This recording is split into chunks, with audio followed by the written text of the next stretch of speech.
Back to All Day Live. We want to take you now live to a Gopher men's basketball Zoom. It's a call, but it's super exciting. We got to do a great job. Niko Medved, head coach of the men's team, is on that call as his team gears up for the Big Ten tournament. Guarding their dribble penetration, and we made a lot of shots in our game here, and I thought we generated some good shots, but.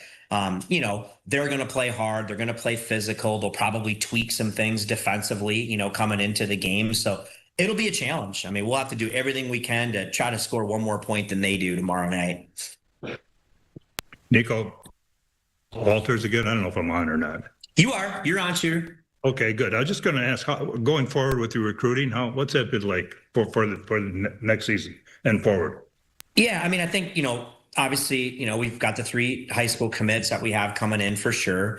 I think what'll start for not just us, but every team is obviously, negotiating with the current players on your team, that you'd like to return. And so I think that's the first step is, figuring that out, after the season's over. And then, after that lands, you kind of figure out, okay, what do we have to do now, in the transfer portal to kind of, supplement where we are. So I think those things are going well, but I mean, it's going to be kind of a wild next month here, not just for us, but for everybody around, college basketball. And so I think we've got a great sell here for players. I think we've got a great track record of player development and winning on the court. And again, we play in the best league in the country and a great school and great resources. And so I think we got an opportunity to really attract some great players. Do you have enough money, enough resources?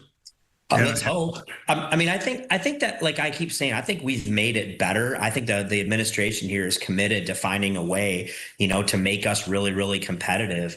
And I think we're really working towards that. I think one of the biggest challenges, guys, to be honest, I don't know that anybody really knows 100% sure what the market is. That's kind of what we've created here right now. So I think a lot of people are sitting in that boat right now. And what's this going to look like, from a cost perspective? And ultimately, the cost can probably only go up so high. But so I'm answering kind of out of both sides of my mouth. But I do feel like the administration here and us, I think we're really committed to finding a way to put a winner on the court. But I think everyone's still trying to gauge exactly what that needs to be. Can you say if you voted for Fred, Coach of the Year? I can't say that. I'm trying to think. Fred, I voted for Fred. I mean, he did a great job this year. I mean, again, when you're in a league like this, there's so many coaches who did a tremendous job this season, so many players who had great years. But again, I'm happy for Fred too. I think he did a phenomenal job with his team. Niko, this is John Shipley at the Pioneer Press. When you started the season and you had all your guys and most of them were healthy, what did you anticipate maybe your rotation being like? How large? I mean, I typically am a coach, like to play 8 or 9 guys. Typically, 9 is probably where it lands. Again, every team's a little bit different, so that's kind of what we hope for. We're probably going to play a little bit faster on both ends of the floor. Probably could have done, some things obviously different on the defensive end too, as we got better and better. But that's kind of what we thought. I've never been a coach who's really had to play, almost 5 guys the entire game and have one available post player here for the last, whatever it's been, I don't know, 3 weeks. So it definitely looks a lot different than what we anticipated. But yeah, typically, you wanted to play a 9-man rotation. It has to. I would imagine it's at least gratifying that it's working, that you've been able to get these kids to do their jobs and come up with a plan. And I mean, I don't know when the last time maybe you felt that way about. I mean, I'm sure you always feel good about the way you're coaching, but this is a little different. Yeah, I mean, it's really unique. It's been a really challenging but a really rewarding year in that respect. And you never envisioned it going like this. I mean, we've had bumps in the road, but nothing like this, throughout my career. And I've had a lot of really gratifying seasons. I mean, last year was an unbelievable season for us, the way we turned it around. But this is, right up there in its own way. because of that. I mean, what we'd have to ask these guys to do, like on a daily basis, and some of these guys, even just to get them to the games right now, it's been really cool. And it's been fun to see them being willing to evolve and understand the things we have to change and the way we need to play to give ourselves an opportunity, and just how together and how unselfish they've been has been really, really cool. So yeah, it's been a really, really rewarding season for me. I have one last question. Do you need to talk to, just watching, it seems like you're kind of with so few guys, you're in a situation where you kind of have to play mistake free, which isn't exactly true. But have you talked to them about, like, hey, if you make a mistake, it's not the end of the world.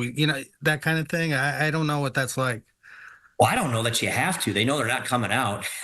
Yeah, that's true. I think Isaac said it to somebody. I said, well, it's great. He turned it over, whatever, 5 times. And so, oh, it's great. You're not coming out. And I said, well, that doesn't mean you still don't have to throw it all over the gym, even though you're not coming out. I'd prefer to have you play all the time and still not turn it over. I'm kidding around, but I think, no, we just talk about trying to make great decisions, on both ends of the floor. But yeah, you're right. I mean, it's, but they're not making a lot of mistakes. We are taking care of the ball. I mean, we're doing a lot of really good things, but you're right. You're not looking over your shoulder when something happens. You just, try to figure out a way to do it better. But I don't see any carefree. I think they are freed up. They know we have confidence in each other. I mean, I think when guys miss a shot, they're not, again, they know they've got to keep playing. And what's been fun is to see some of these guys maybe struggle for a half or struggle in a game. Then they're able to come back and turn it around. And I think that's real growth. How's Bobby Durkin doing?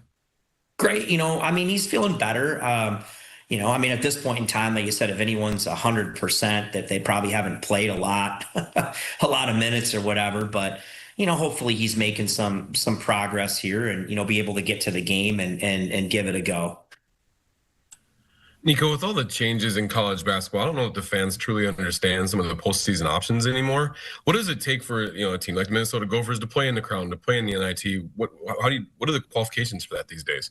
Well, the Crown is, it's new. It's changed this year too. I think it was 16 teams last year. It's 8 teams this year. So it's a little bit harder to get into. It's they take 2 teams from the Big 10, 2 from the Big East, 2 from the Big 12 that are contracted to go. And in those leagues, it's the 2 highest net rated teams that don't make the NCAA tournament. Those are the automatic qualifiers. So it's not even record. Like in theory, you could finish 3 games ahead of a team, but if the team has a higher net, that's the way they did. I don't know why they did it that way, but that's what they've done. And then they get 2 at-large bids. I think it's kind of an interesting opportunity. Obviously, you get to go to Vegas. It's a little bit later in the season, so you probably take some time off here, and then you go to Vegas. I know there's an NIL portion to that. I think it's really well done. Fox puts it on. The NIT, I can't even keep track exactly of what they do anymore and how they do it. I think for us, there could be some possibilities that way. I think for us is let's just try to win tomorrow night. If we win tomorrow night, we're fortunate enough, we'll wake up, we'll play the next one. And then when this is over, we'll kind of see where it lands and see if a postseason makes sense for us. Probably one more, guys. Yes, I'm Walters again. I was just going to ask you, getting back to the start of the season, could you ever imagine upsetting 3 top 25 teams like that with what you had? Well, I sure could imagine it. I could dream about it, of being able to do that. And it's been awesome. I mean, Again, I can't believe the season's already over and that we just played our last, not over yet, but played our last regular season game in the barn. It's just been fun. I mean, I remember being out there at the beginning in those exhibition games against, how about we play North Dakota State? They both end up in the, Summit League Championship and just kind of watch the crowds grow throughout the year and the excitement, and to have those court stormings with the fans and beating those teams has just been something they'll never be able to take away from this group. And I think it's really built momentum. So it's been fun. It's almost a year to the date now that I'm back here. It's amazing how time flies. I'm having a blast. And I'm kind of sad that it's nearing the end here, year 1, because I'm really having a great, even though it's been challenging, I'm really having a great time with this group. Thank you. Thanks, guys. Thanks, guys. Thanks, Niko. Yep. Thanks, Michelle. Yep. Thanks.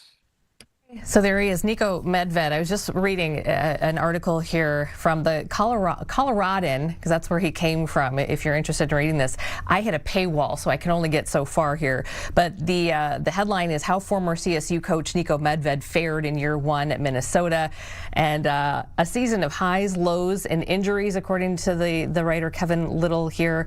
That's a quick glance view of Niko Medved's first season leading his hometown Minnesota men's basketball team. Gophers ended 15-16 regular season and 8-12 in Big Ten play. Minnesota landed number 11 seed in an 18-team conference tournament, and then you got to pay for a little bit more than that. But needless to say, it's been a season, as Coach Medved was referring to. The Gophers play the 14 seed Rutgers, the Rutgers team, the Scarlet something, can't remember what it was, but they are going to play tomorrow night at 8 o'clock. So there you go, a lot happening. Our Pierre Nugent is in Chicago. He's covering Big Ten action for us. We're going to check in with him in just a little bit. We're going